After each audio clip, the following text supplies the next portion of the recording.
"You're a freeloader!" my son shouted at the Christmas dinner table in my own home, where he lived at my expense.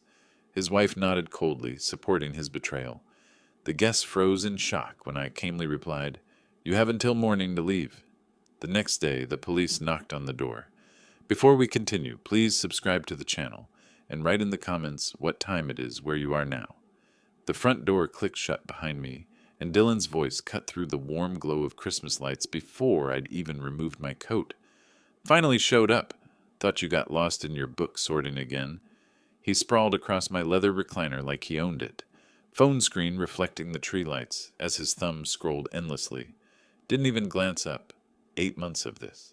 8 months of coming home to find him claiming my space, my chair, my peace. I hung my coat carefully in the hall closet, water droplets from melted snow pattering onto the hardwood. The library volunteer shift had run late. Mrs. Henderson needed help with the holiday returns, but I'd hurried through the December cold to get home for Christmas Eve. "Good evening." I stepped into the living room, adjusting my sweater. "How are preparations for tomorrow going?" Stella emerged from the kitchen archway, dish towel in hand, back deliberately turned toward me. Her blonde hair was pulled into a tight ponytail that made her look younger than 32. More like the college student Dylan had married rather than the woman who'd been living in my house since April. "We'll handle tomorrow ourselves." Dylan's tone carried that familiar edge of dismissal. "Don't need your help." The fireplace crackled softly, casting dancing shadows across the room. I'd arranged the Christmas decorations myself 3 weeks ago. Garland along the mantel, the ceramic nativity my late wife Margaret had collected piece by piece, stockings hung with care, everything in its proper place, everything except the family beneath them. "Everything's under control," Stella added without turning, her voice flat as winter pavement. I moved toward the fireplace, straightening a slightly askew ornament on the tree. The silver bell chimed softly at my touch. Control? What an interesting word choice. I wondered whose control she meant. "The Smiths are excited about tomorrow," Dylan continued, finally looking up from his phone. "Mary's bringing her famous potato salad." The words hit like ice water. Smiths. Tomorrow. I wasn't aware we were having guests. Dylan's eyebrows lifted in mock surprise. "Oh, didn't we mention it?" "Yeah, John and Mary are coming. And Anne from next door. Tom from my old job, too." He waved his hand dismissively. "Just a few people." My fingers tightened around the ornament. Just a few people. In my house, at my table. Using my dishes. Drinking my wine. Eating food purchased with my pension money. When did this get decided? "Last week sometime." Dylan shrugged, already looking back at his phone. "Stella sent out the invites. You were probably at the library." Of course I was at the library. I volunteered there every Tuesday and Thursday, had for 3 years since retirement. They knew my schedule. They'd planned around my absence. The Christmas tree lights blurred slightly as I stared at them. Red, green, gold. Colors that should have meant warmth and celebration. Instead, they felt like decorations in someone else's house, someone else's life. How many people exactly? 6, maybe 7. Stella finally spoke, her back still turned. "Nothing fancy?" Nothing fancy, except the fancy groceries I'd noticed appearing in my refrigerator over the past week, the expensive wine bottles on the counter, the premium turkey that cost twice what I usually spent. Dylan stretched in my chair, his feet propped on the coffee table I'd refinished myself last spring. The same coffee table that now bore water, rings from glasses he never used coasters for. "Don't worry, old man. We've got it handled." Old man. The phrase settled in my chest like a cold stone. 65 wasn't old. Retired wasn't useless. This was still my house, my home, my life, wasn't it? I straightened another ornament, this one a small wooden angel Margaret had painted herself. The delicate brush strokes reminded me of her careful hands, her gentle way of making everything beautiful. She would have been gracious about unexpected guests. She would have smiled and welcomed them and somehow made magic happen. But Margaret wasn't here. Hadn't been here for 4 years, and I wasn't Margaret. "Well," I said quietly, "I suppose I should get out of your way then." "Good idea." Dylan's attention had already returned to his phone. "We've got last-minute stuff to finish." I stood there for another moment, watching my son scroll through whatever absorbed him more than basic courtesy. watching my daughter-in-law move efficiently through my kitchen like she was the homeowner, listening to the fire crackle in the fireplace where I'd spent countless quiet evenings, reading, thinking, remembering. The stairs creaked under my weight as I climbed them, each step taking me further from the life happening in my living room and closer to the refuge of my bedroom. Behind me, I heard Stella's voice, though not her words, something about tablecloths and seating arrangements. My hand found the banister Margaret had polished every Saturday for 23 years. The bedroom door closed with a soft click, muffling the voices downstairs. I stood there for a moment, hand still on the doorknob, listening to the muted sounds of preparation happening without me. Stella's footsteps crossed the kitchen. Dylan's voice rose briefly, then faded. I removed my shoes, placing them precisely beside the bed, and settled into the reading chair by the window. Snow continued falling outside, each flake caught momentarily in the glow of the streetlight before disappearing into darkness.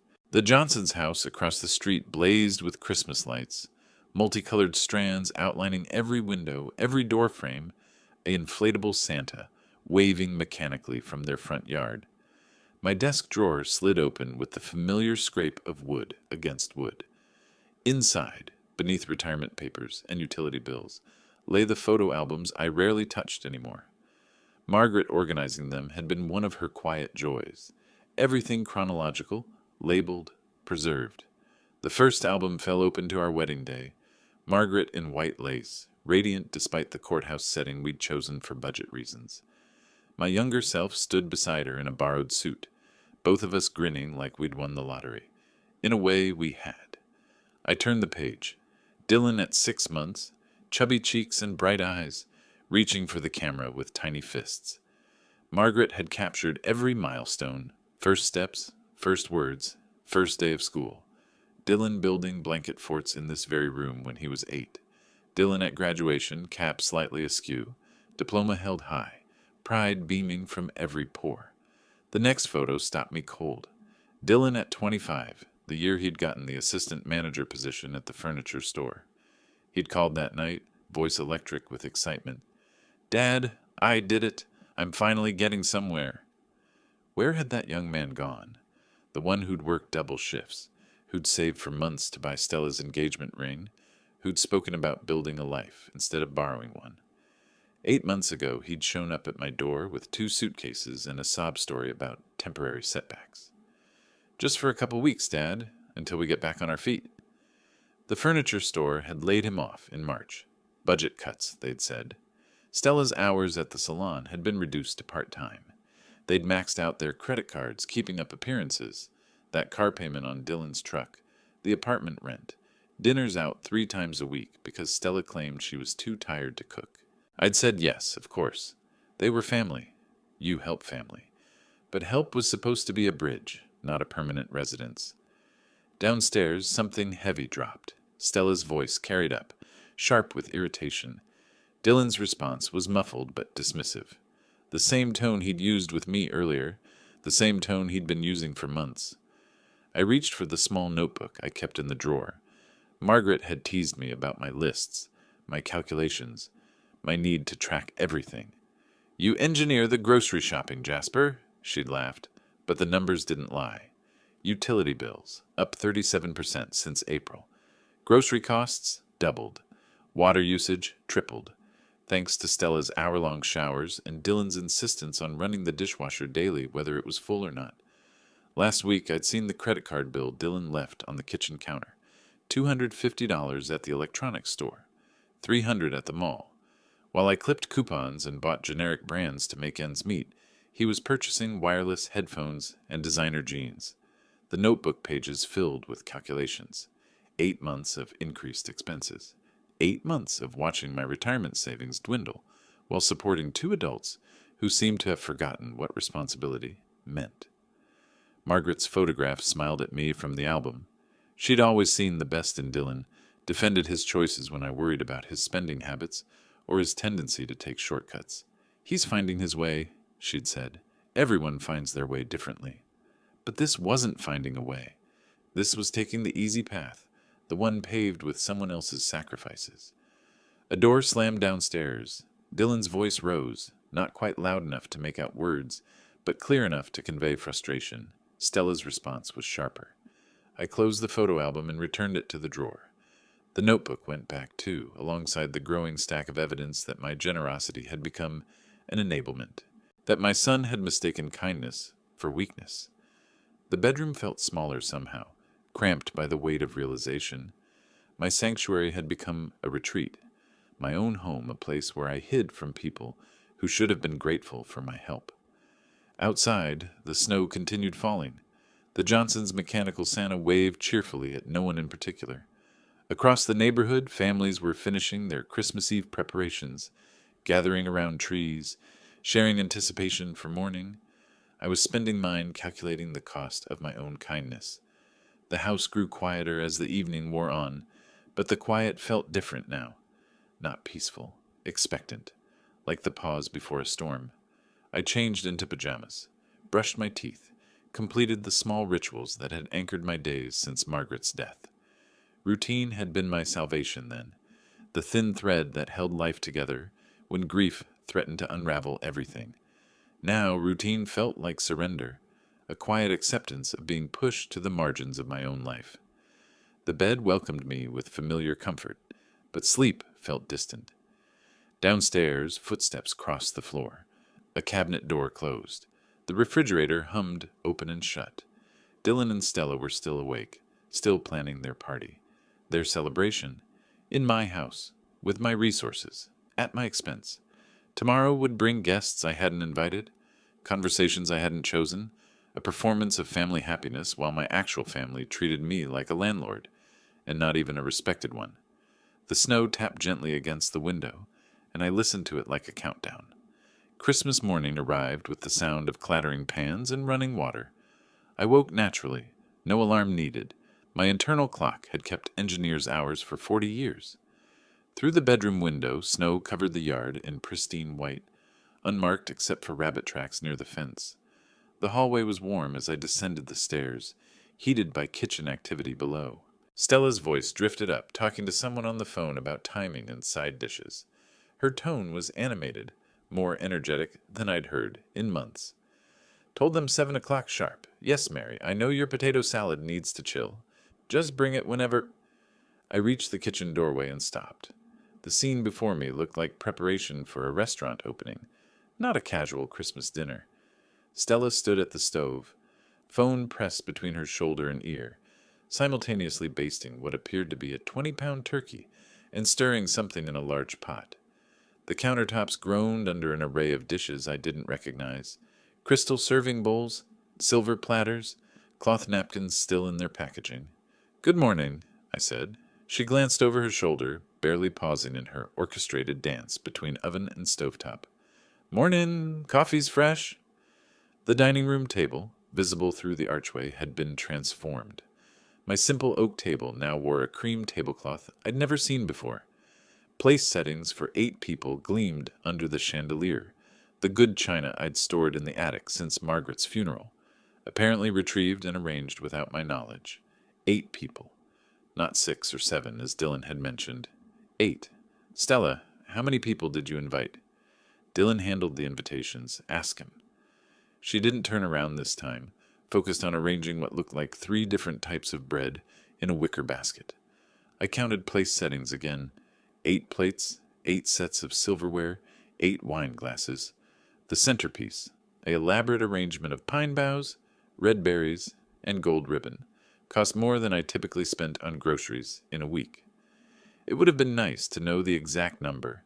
It's Christmas. Friends are coming. Her tone suggested the conversation was over. The refrigerator revealed more surprises. 2 bottles of expensive wine, a cheese platter covered in plastic wrap, shrimp arranged on a serving tray. The vegetables were premium quality. Asparagus bundles tied with twine, baby potatoes, ingredients for what appeared to be homemade cranberry sauce. Dylan emerged from the living room, hair tousled, wearing the same clothes from yesterday. He headed straight for the coffee pot, without acknowledging me. "Your mother and I used to cook Christmas dinner together," I said to his back. "Simple meal, just family." "Well, this isn't just family anymore." He poured coffee into my favorite mug. The blue ceramic one Margaret had given me for my 60th birthday. We thought you'd want to celebrate properly. Properly, as if my quiet Christmases with Margaret had been somehow inadequate. Who exactly is coming? Dylan rattled off names like items on a shopping list. John and Mary Smith, obviously, Anne from next door, Tom Brown from the store, his girlfriend Lisa, maybe Rick from down the street if he doesn't have to work. He paused, thinking. Oh, and Stella's sister might drive down from Cleveland. 8 potential guests had become 9. In my house, eating food purchased with my pension money. This seems like quite an undertaking for a casual Christmas dinner. Stella finally turned around, wooden spoon in hand, face flushed from kitchen heat. We wanted to do something special, show people how grateful we are for... She gestured vaguely around the kitchen. For everything. Grateful. The word felt hollow, coming from someone who'd been treating my home like her personal domain for 8 months. The turkey alone must have cost $60. We wanted quality, Dylan said, defensive now. You always taught me not to cut corners. True. I had taught him that. In the context of work, of building things to last, of taking pride in craftsmanship, not in the context of spending someone else's money on impressive displays. The kitchen timer chimed. Stella spun back to the oven, pulling out a tray of what appeared to be homemade rolls. The smell was admittedly magnificent, yeast and butter and warmth that belonged in a family magazine photo. What time are people arriving? Around 2, Dylan answered. Gives us time to finish prep and get cleaned up. 5 hours. 5 hours until my quiet home would fill with virtual strangers, until my living room became a stage for Dylan and Stella's performance of successful hosting. I refilled my coffee mug, a different one since Dylan had claimed mine, and retreated to the living room. The Christmas tree looked smaller somehow, dwarfed by folding chairs that had been retrieved from the basement and arranged in a semicircle. My reading chair had been pushed against the wall to make room for the expanded seating arrangement. Through the kitchen doorway, I watched Stella move with purposeful efficiency, Dylan occasionally stirring something or opening wine to let it breathe. They worked together like a team, comfortable in their shared project. When had they planned this? How many conversations had happened around my absence? How many decisions made without consulting the person who would pay for them? The house phone rang. Dylan answered with exaggerated cheer.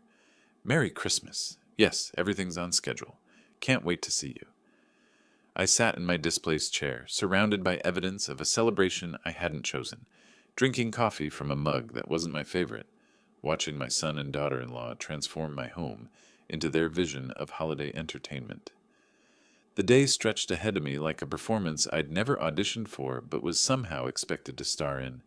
Smile, be gracious, play the role of generous patriarch, while my savings account funded their social ambitions. Outside, the snow continued falling, blanketing the world in silence. The afternoon had felt endless. I'd retreated to my study after the kitchen discovery, trying to read, trying to focus on anything other than the elaborate performance being orchestrated in my own home. But the sounds of preparation filtered through every wall, running water, clattering dishes, Stella's voice directing some invisible production. The doorbell rang at exactly 6 o'clock. I rose from my chair, straightening my sweater, and walked to the front door. Through the frosted glass, I could see 2 figures bundled in winter coats. My hand hesitated on the doorknob for just a moment before turning it. Jasper! Mary Smith beamed at me, her arms laden with a covered dish and a bottle of wine wrapped in festive paper. Behind her, John stamped snow from his boots on the porch mat. What a wonderful home! Thank you for inviting us. The words hit like a physical blow. Thank you for inviting us. To my own house. This is, of course, please come in. I stepped aside, forcing my face into what I hoped resembled warmth. Mary bustled past me into the foyer, John following with the quiet, Evening, Jasper. They began removing their coats, and I took them automatically, hanging them in the hall closet I'd organized 30 years ago. As I arranged their winter wear beside my own jacket, I wondered when I'd become a guest in my own home. Oh, it smells absolutely divine, Mary's voice carried from the living room. Stella must be an amazing cook. I followed them in, watching Mary's eyes take in the Christmas decorations, the family photos on the mantel, the carefully arranged furniture. Everything bore the marks of long habitation. My books on the shelves, my reading glasses on the side table, the throw pillows Margaret had embroidered positioned exactly where I'd left them. Actually, Stella does the cooking, I said carefully. The doorbell chimed again. Ann Wilson stood on the porch, a plate of homemade cookies balanced in her hands, her face bright with seasonal cheer.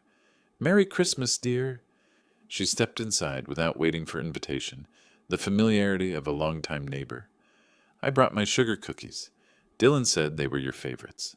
Dylan said, "When had my preferences been discussed with neighbors in conversations I wasn't part of?" "That's very thoughtful," I managed, taking the cookies and leading her to the living room.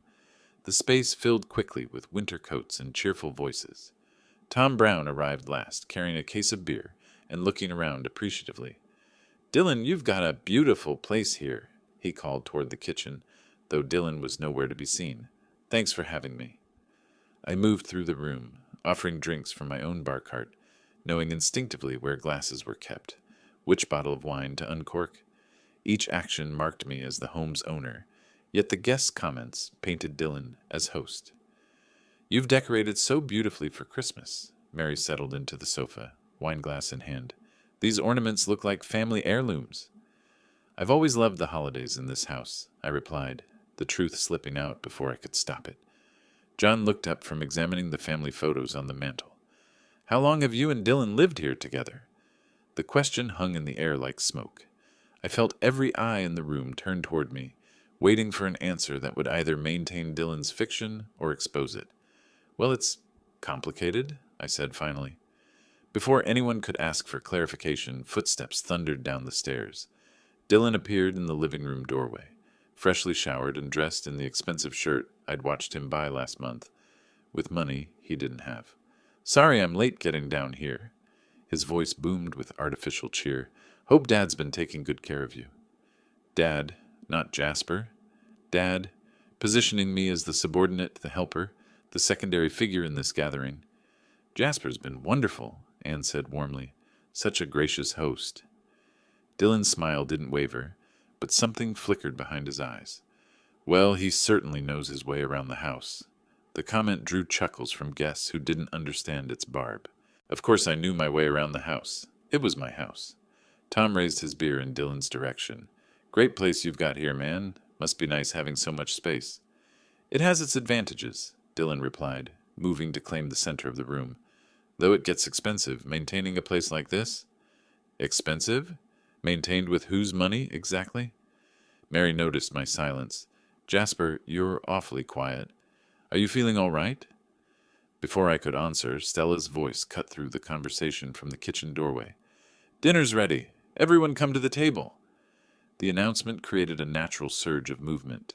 Guests rose, gathering their wine glasses, following Stella's gestures toward the dining room. I remained seated for a moment, watching Dylan shepherd people toward the elaborately set table, playing host in my home with my dishes. The dining room buzzed with appreciative comments about the formal setting, the centerpiece, the careful arrangement of 8 place settings around my oak table. I followed slowly, last in the procession, feeling like a stranger arriving at someone else's party. The dining room glowed with candlelight and Christmas warmth. My oak table, which had hosted countless family meals over 23 years with Margaret, wore an elaborate cream tablecloth I'd never seen before. The good china, stored in the attic since Margaret's funeral, gleamed under the chandeliers she'd picked out when we'd first bought the house. Guests gathered around the table, wine glasses in hand, voices bright with holiday cheer. Mary admired the centerpiece, while Tom complimented the formal setting. Everyone moved with that pleasant anticipation of a special meal, completely unaware they were witnessing the systematic erasure of my authority in my own home. I approached my usual chair at the head of the table, the seat I'd occupied for nearly 3 decades, where I'd carved Christmas turkeys and birthday cakes, where I'd helped Dylan with homework and discussed my day with Margaret. My hand reached automatically for the familiar position. Dylan stepped directly into my path. "Stop!" The single word cut through the dinner party chatter like ice water. Conversations halted mid-sentence. Forks paused halfway to mouths. Every head turned toward us. "You're not invited to this dinner table, freeloader." The silence that followed was so complete I could hear snow tapping against the windows. Tom's beer bottle stopped halfway to his lips. Mary's hand froze on her wineglass. Anne's mouth opened in a small, shocked circle. "What did you just say?" My voice came out quieter than I had intended, barely above a whisper. "You heard me." Dylan's posture radiated confidence, feeding off the audience of shocked faces. "We invited real guests tonight." "Oh my." Mary's whispered words barely broke the silence. I stood frozen, hands still extended toward my chair, while my 35-year-old son blocked my path like a bouncer at an exclusive club. The room felt smaller suddenly, the walls pressing closer as every eye focused on this moment of public humiliation. "Maybe we should—" Anne started, her voice trailing off uncertainly. "No, stay." Dylan's interruption was sharp, commanding. He needed to hear this. Stella appeared in the kitchen doorway, dish towel in her hands, watching the scene unfold.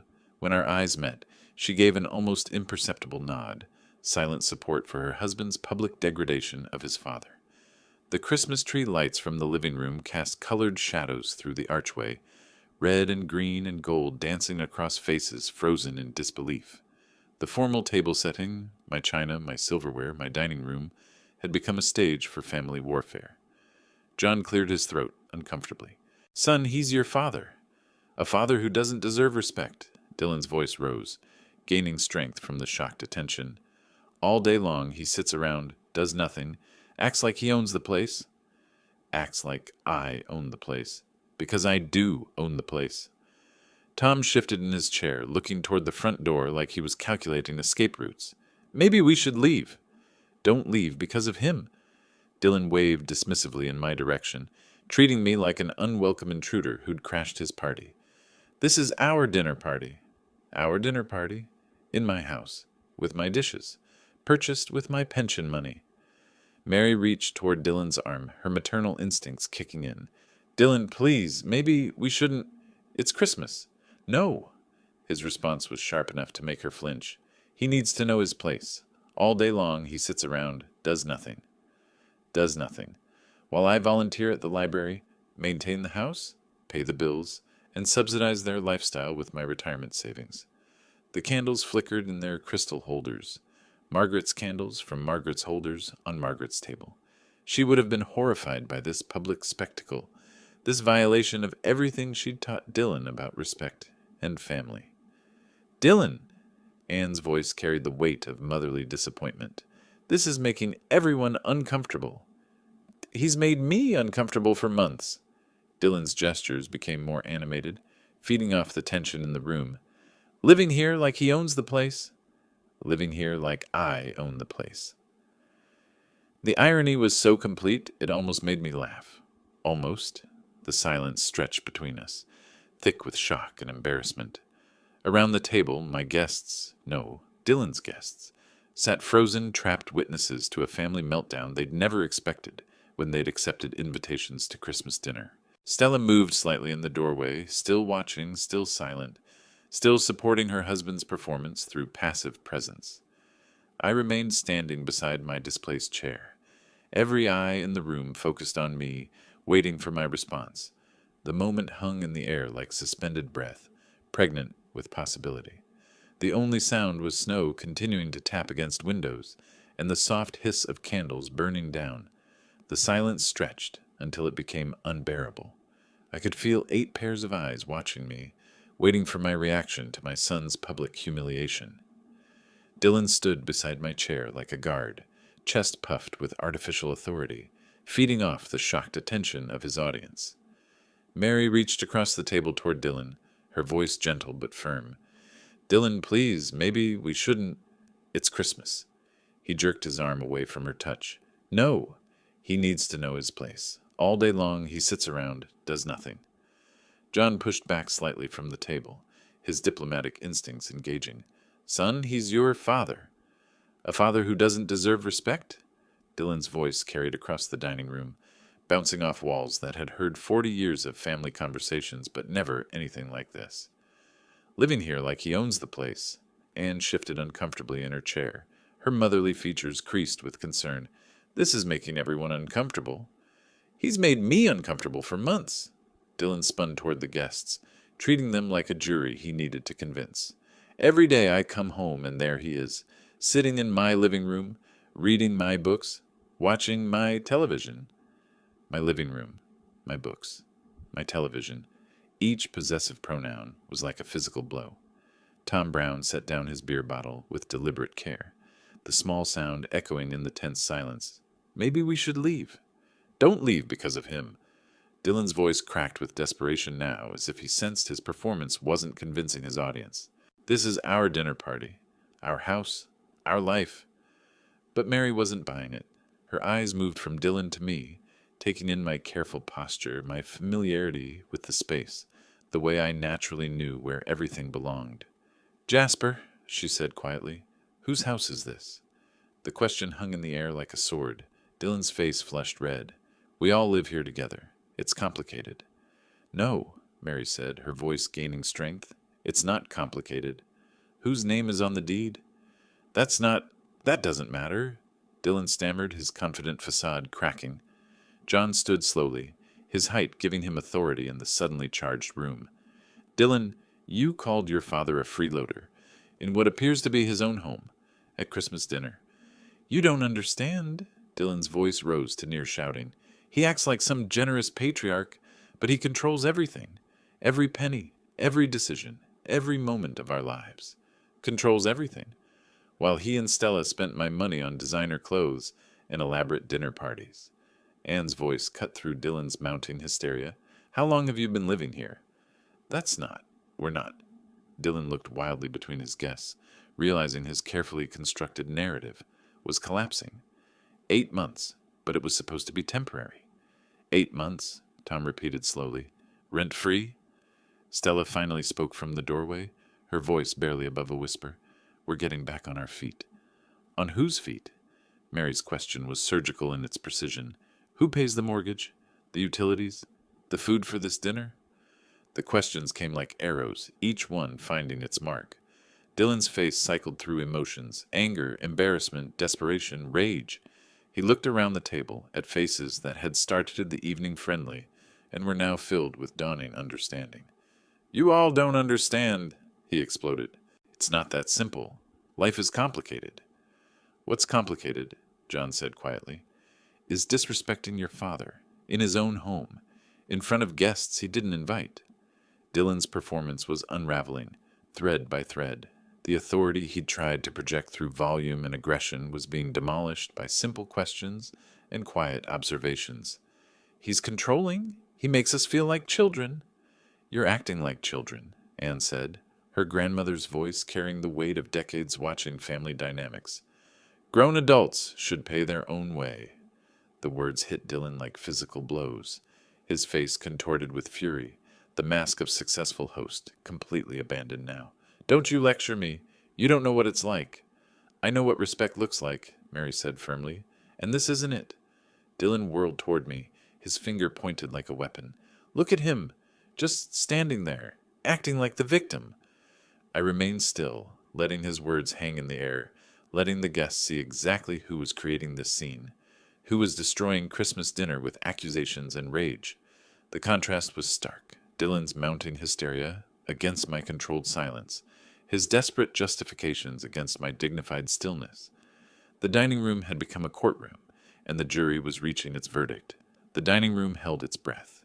Dylan stood triumphant beside my chair, chest heaving from his emotional performance, while 8 pairs of eyes waited for my response to his accusations. He'd painted me as the villain, the controlling patriarch, the burden in his narrative. I turned away from him completely. Freeloader, I spoke directly to the guests, my voice carrying the measured precision of 4 decades in engineering. Dylan, remind our guests who pays for this house. That's not important. His voice cracked slightly, the first hint that his confidence was manufactured. Who bought the food for tonight's dinner? I continued, still addressing Mary, John, Anne, and Tom as if Dylan weren't worth acknowledging. Who pays the electricity keeping these lights on? The gas heating this room? The water in those wine glasses? John shifted uncomfortably in his seat. Mary's eyes moved from Dylan to me, pieces of a puzzle beginning to align. You're embarrassing yourself. Dylan's interruption sounded desperate now, less commanding. I gestured toward his feet. Those $300 sneakers you're wearing, are those my fault too? Dylan's face flushed red. Stop it! The designer jeans, the expensive watch. My voice remained level, factual. 8 months of groceries, utilities, insurance premiums. Should I get the receipts? You don't understand, Dylan spun toward the guests, seeking allies who were no longer listening to him. He controls everything. Mary set down her wineglass with deliberate care. Dylan, whose name is on the deed to this house? The question landed like a physical blow. Dylan's mouth opened, closed, opened again. This is his house, Anne said quietly, the realization dawning in her voice. Isn't it? Tom looked around the dining room with new understanding. The family photos on the walls, all showing Jasper and Margaret through decades of marriage. The careful organization, the settled comfort of long habitation. Everything pointed to one truth. How long have you been living here? John's question was surgical in its simplicity. 8 months, I answered when Dylan remained silent. Rent-free. They were supposed to stay a couple weeks until they got back on their feet. Stella made a small sound from the kitchen doorway, somewhere between a gasp and a groan. A couple weeks, Mary repeated slowly. 8 months ago. The math was simple enough. The guests exchanged glances, silent communications between married couples who'd spent decades reading each other's expressions. Dylan! Anne's voice carried the weight of maternal disappointment. You called your father a freeloader, in his own home. You don't understand the situation. Dylan's voice rose again, but it sounded hollow now, echoing in a room that had turned against him. I understand perfectly, Tom said quietly. He looked at me with something approaching awe. You've been supporting them. For 8 months. The silence that followed was different from before. Not shocked confusion, but dawning comprehension. The guests saw Dylan's expensive clothes with new eyes, understood the elaborate dinner preparations in a new context, recognized the careful way I moved through my own space. Those credit card bills you left on the kitchen counter, I continued, still speaking to the guests rather than to my son. 12,000 in debt, while living in my house, eating my food, using my utilities. Dylan's face had gone pale now, the color draining as his carefully constructed narrative collapsed sentence by sentence. He makes us feel like children, Dylan tried one last, desperate justification. You're acting like children, Mary said firmly. Grown adults should pay their own way. The words hit Dylan like a physical blow. He staggered slightly, looking around the table at faces that had started the evening friendly and were now filled with disgust. John stood slowly, his height giving him authority in the suddenly changed room. I think we've heard enough.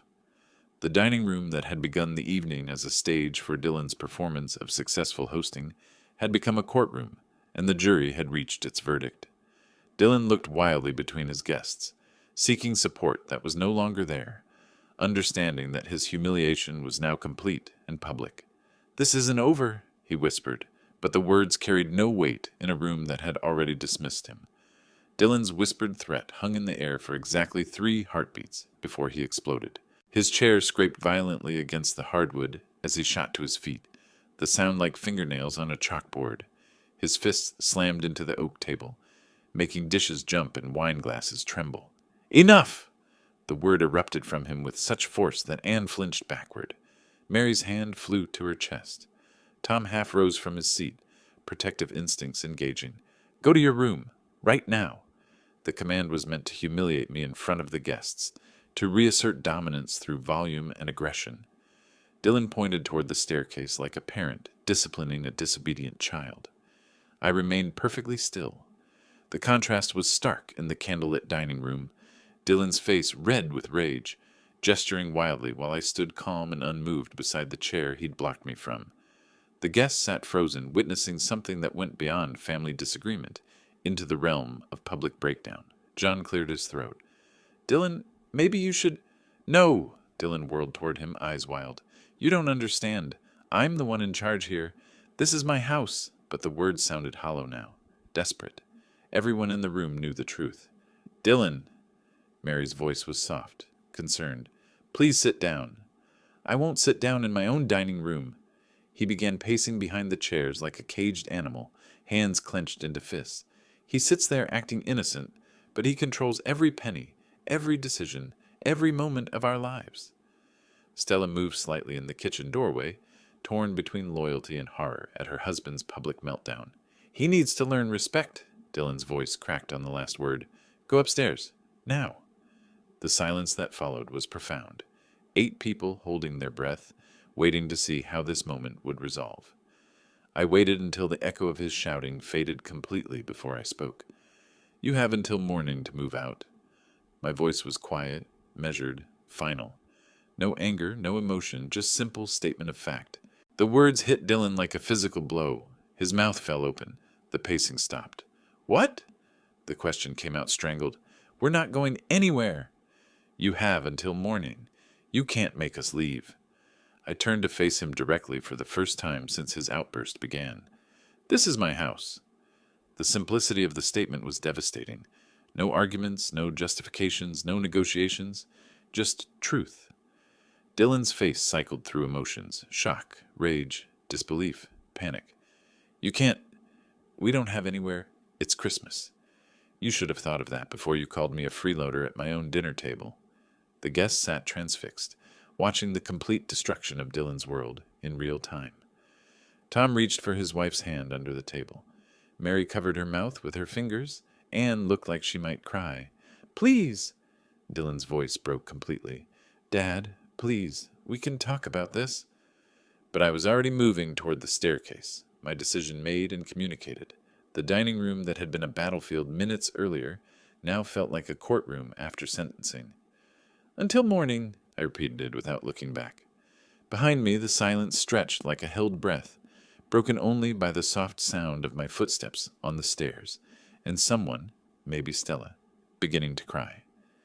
The Christmas dinner that Dylan had orchestrated to prove his authority had become his complete undoing, and it wasn't even 8 o'clock yet. The staircase creaked under my weight as I climbed away from the wreckage of Christmas dinner. Each step took me further from Dylan's breakdown and closer to the sanctuary of my bedroom. Behind me, the dining room had erupted into hushed, frantic conversation, voices overlapping as guests tried to process what they'd witnessed. My bedroom door closed with a soft click, sealing me away from the chaos below.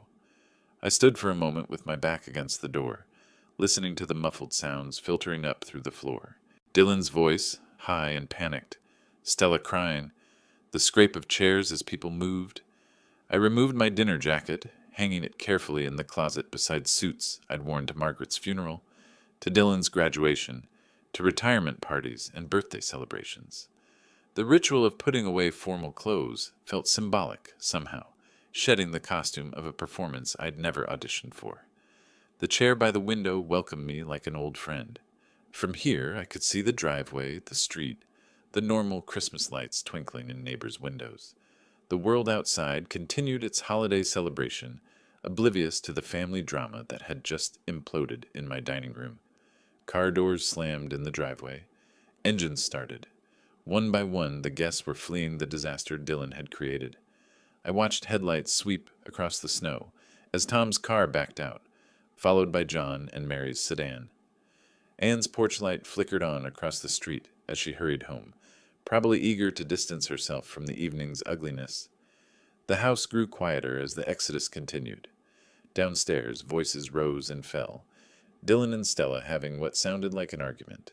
Something crashed, maybe a plate being slammed down too hard. Then Stella's voice again, pleading, reasoning, trying to salvage something from the wreckage. 35 years I'd waited for him to act like an adult.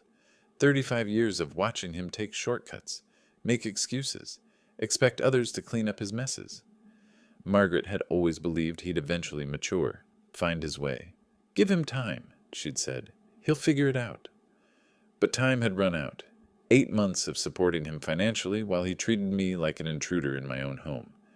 8 months of watching him spend money he didn't have while I clipped coupons to make ends meet. 8 months of being treated like the help in my own house. The snow continued falling outside, steady and silent. The Johnsons' inflatable Santa still waved mechanically from their front yard, oblivious to human drama. Christmas would continue tomorrow, regardless of family feuds or eviction ultimatums. Around 9 o'clock, the house finally fell silent.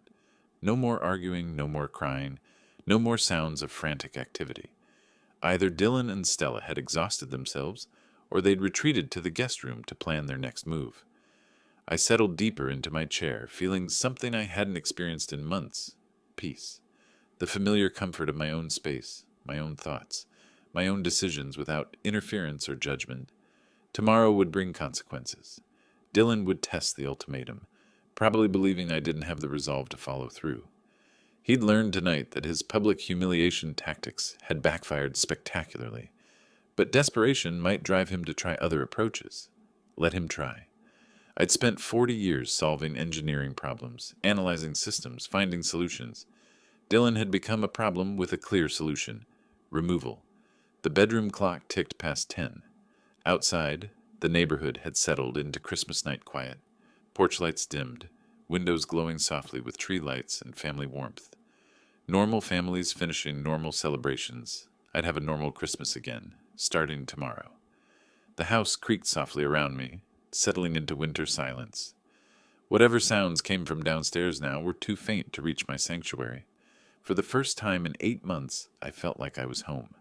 The first thing I noticed when I woke was the silence. No running water from their bathroom, no footsteps overhead, no sounds of movement that had become the soundtrack of 8 months of unwanted cohabitation. 10 o'clock on the digital clock beside my bed. The deadline had passed 2 hours ago. I showered and dressed with deliberate care, choosing clothes that conveyed authority: pressed slacks, collared shirt, the leather belt Margaret had given me for our 20th anniversary. Every action felt ceremonial, preparing for a conclusion that had been inevitable since Dylan's first month of making excuses instead of progress. The staircase creaked under my weight as I descended into the aftermath of last night's disaster. Sunlight streamed through windows I hadn't bothered to close the curtains on, illuminating the wreckage of what was supposed to be Christmas dinner. Wine glasses sat abandoned on every surface, some still containing dregs of expensive wine purchased with my pension money. Plates with congealed gravy and cold turkey dotted the dining room table like evidence in a crime scene. The good china, Margaret's china, looked violated somehow, stained with the residue of family warfare. Dylan's leather jacket hung over the back of my reading chair, the price tag of $200 etched in my memory from the day I'd watched him buy it. Stella's cosmetics were scattered across the bathroom counter upstairs, her expensive face creams and serums claiming territory like a small invasion. I made coffee in a kitchen that still smelled of last night's turkey, listening for any sounds from the guest bedroom. Nothing. They were sleeping in, confident in their assumption that the old man had been bluffing. 35 years of watching me bend, compromise, and accommodate had taught them I was all bark and no bite. The morning felt different than yesterday's tense anticipation. No anxiety, no second guessing. The decision had crystallized during the night into something clean and final. They'd had their chance to leave with dignity. They'd chosen defiance instead. I settled at the kitchen table with my coffee, positioning myself with a clear view of the hallway leading to their bedroom. The house felt larger somehow, as if removing the weight of their presence had opened up space I'd forgotten existed. Through the window, I could see the Johnsons across the street hanging Christmas lights they'd apparently forgotten to put up before the holiday. Normal people having normal problems, not hosting adult children who called them freeloaders in their own homes. The coffee was good, the expensive blend Dylan had insisted on buying. Another small irony in a situation full of them.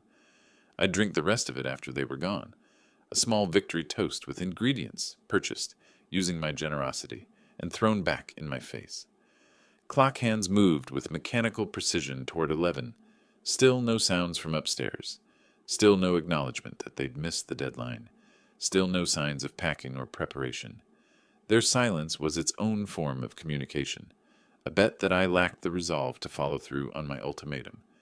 They were about to learn how expensive that bet would prove to be. At exactly 11 o'clock, floorboards creaked overhead.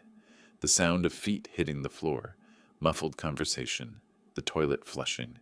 Finally awake and probably discussing strategy for managing the aftermath of last night's explosion. I remained seated with my coffee, waiting, patient as I'd been for 8 months, but with an entirely different purpose now. Dylan appeared at the bottom of the stairs, wearing the silk pajamas Stella had given him for his birthday. $70 pajamas. I remembered the receipt.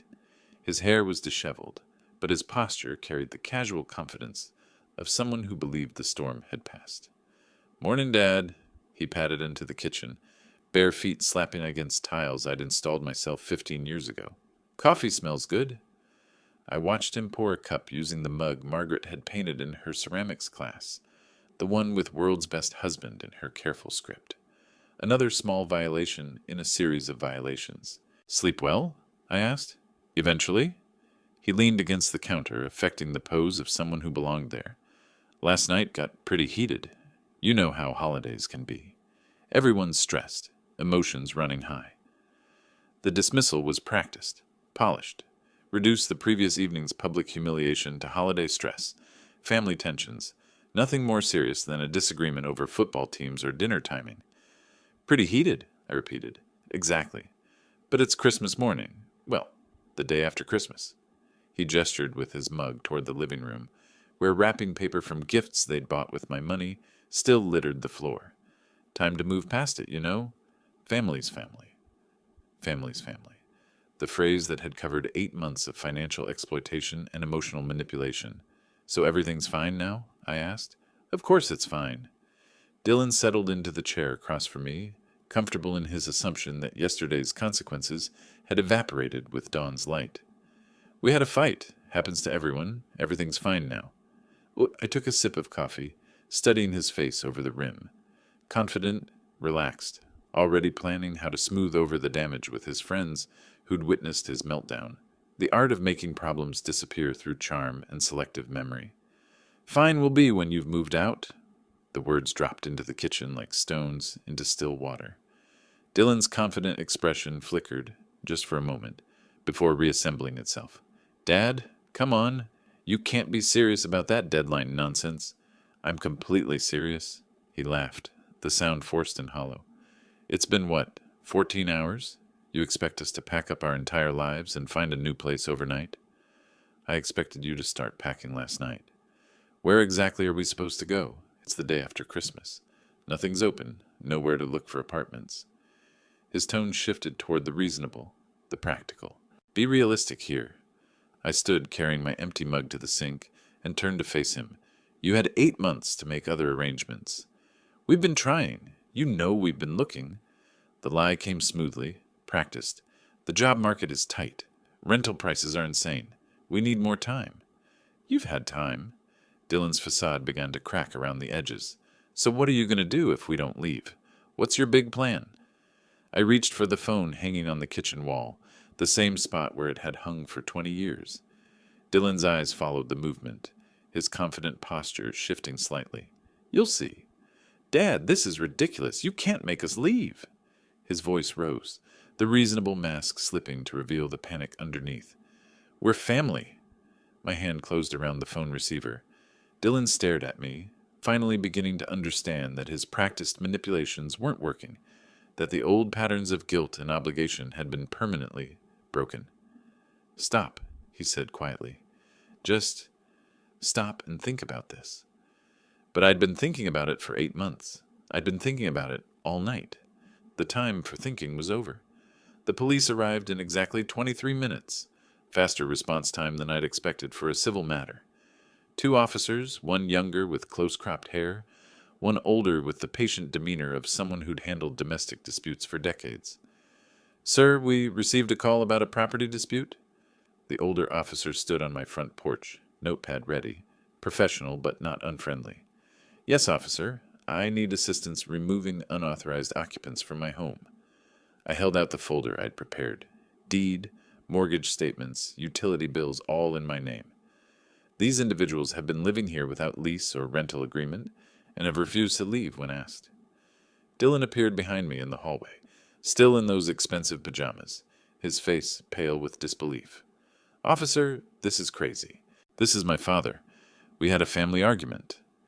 The younger officer examined my documentation while his partner listened to Dylan's protests. "Property ownership wasn't complicated. Either your name was on the papers or it wasn't." "Sir, are you the sole owner of this property?" the older officer asked me. Yes, my late wife and I purchased it in 1987. It's been fully paid off for 12 years. And these individuals have been residing here without your permission? Initially with permission as temporary guests. That arrangement ended last night. I asked them to leave by this morning. They refused. The officers exchanged glances, the kind of professional communication that comes from years of dealing with family drama that crosses legal lines. Sir, the older officer addressed Dylan, you need to gather your belongings and leave the premises. This is insane. He can't just kick us out. We've been living here for 8 months. The property owner has the right to remove unauthorized occupants. You have no lease agreement or rental contract establishing tenancy rights. Stella appeared at the top of the stairs, wrapped in a bathrobe that cost more than my monthly electric bill. Her face was swollen from crying, makeup smeared from last night's disaster. How long do we have? She asked quietly. I'd recommend gathering essential items now, the older officer replied. You can arrange for remaining belongings later if necessary. The next hour played out with mechanical efficiency. Dylan alternated between furious protests and desperate bargaining, but legal authority wasn't something he could charm or manipulate. The officers supervised as boxes and suitcases emerged from the guest bedroom, as Stella gathered cosmetics from the bathroom, as 8 months of gradual invasion was reversed in 60 minutes. Neighbors emerged onto porches and peered through windows, suburban curiosity drawn by official vehicles and public drama. Mrs. Henderson from 3 houses down walked her dog past my driveway twice, clearly gathering intelligence for the neighborhood network. This isn't over, Dylan hissed as he loaded the last box into their car. You think you've won something here, but this isn't over. The threat hung in the winter air like visible breath, but it carried no weight behind police presence and legal documentation. Have a safe trip, son. Their car backed out of my driveway for the last time, Dylan gunning the engine in a final gesture of impotent rage. The officers completed their paperwork, advised me about restraining orders if harassment continued, and departed with professional courtesy that treated me as what I was, a property owner exercising legitimate rights. The house settled into silence as their car disappeared around the corner. I stood in my living room, surrounded by the debris of Christmas dinner, but free of the weight that had pressed down on my life for 8 months. On the coffee table, Dylan's expensive watch sat forgotten, probably worth more than most people's weekly salary. I picked it up, feeling its weight, then walked to the front door and set it on the porch. Let him come back for it if he wanted it badly enough. The afternoon sun streamed through windows that were mine again, into rooms that belonged to me again, across floors where I could walk without justifying my presence. The silence wasn't empty. It was full of possibility. Tomorrow I'd start cleaning up the damage. Tonight, I'd simply enjoy being home. If you liked this story, please like this video, subscribe to the channel, and share your impressions of this story in the comments. To listen to the next story, click on the box on the left. Thank you for watching.